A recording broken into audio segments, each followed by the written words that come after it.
भारत की बहुसंख्यक आबादी हिंदू सनातनी है, 80% से ऊपर हिंदू हम लोग हैं। तो आखिर ये गौ हत्या कराता कौन है, उसका उपयोग कौन करता है? आखिर वो भी समाज में तो हमारे हिंदू समाज में है। देखिए, कोई भी हिंदू गाय ना तो मारता है और ना तो गाय का मांस खाता है।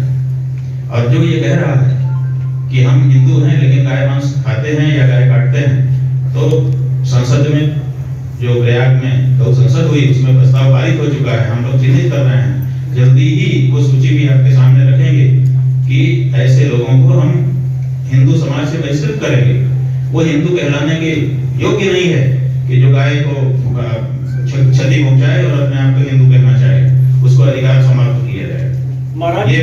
और किस लिए बुलाया गया है?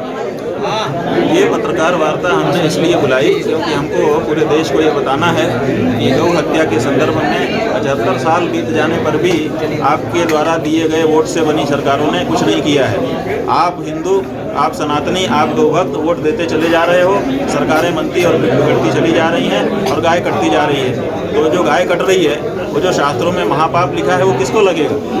जो लोग सरकार बनाने के जिम्मेदार हैं उन्हीं को तो लगेगा।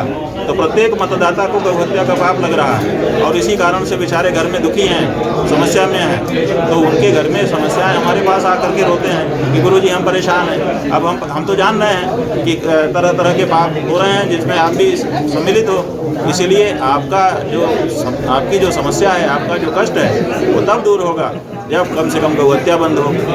तो गौ हत्या बंदी के लिए जो गौ माता राष्ट्रमाता प्रतिष्ठा आंदोलन चल रहा है उसमें पूरा देश सम्मिलित हो और आप पत्रकारों के माध्यम से ही हम लोग ये बात लोगों तक पहुंचा सकते हैं, इसीलिए आपको बुलाया है। और क्या है, आप इसके लिए यात्रा भी करेंगे, पैदल यात्रा? हाँ बिल्कुल करेंगे।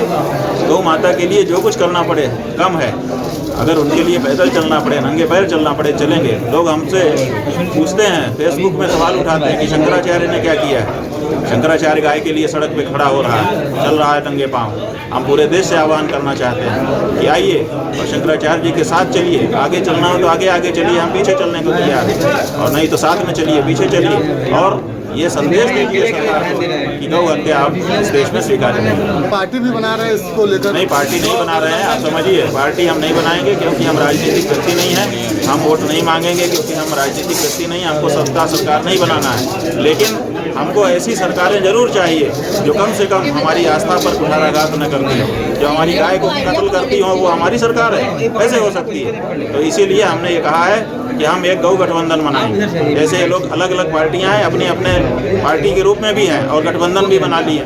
ऐसे ही हम कहते हैं कि जिन लोगों ने राजनीतिक पार्टियां बनाई हैं, चुनाव आयोग में पंजीकृत हुए हैं, उन सबको जो गौभक्त हैं, गौ हत्या रोकना चाहते हैं, गौ माता को राष्ट्रमाता की प्रतिष्ठा देना चाहते हैं उनको, और जो नहीं देना चाहते हैं उनको हम चलनी चला करके छान लेना चाहते हैं। जो गाय के पक्ष में हैं वो गौ गठबंधन के लोग हैं और जो गाय के पक्ष में नहीं है वो गौ हत्यारी पार्टी है। तो गौ हत्यारी पार्टी को हम हिंदुओं को बताना पड़ेगा ना कि गौ हत्यारी पार्टी को मत दो, गौ गठबंधन वाले को दो।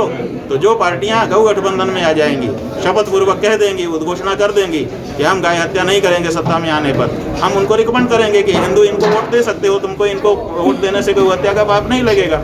और जो पार्टियां ऐसा नहीं कहेंगी उनको देने से गौ हत्या का पाप लगेगा। तो इसके लिए गौ गठबंधन हम तैयार करेंगे।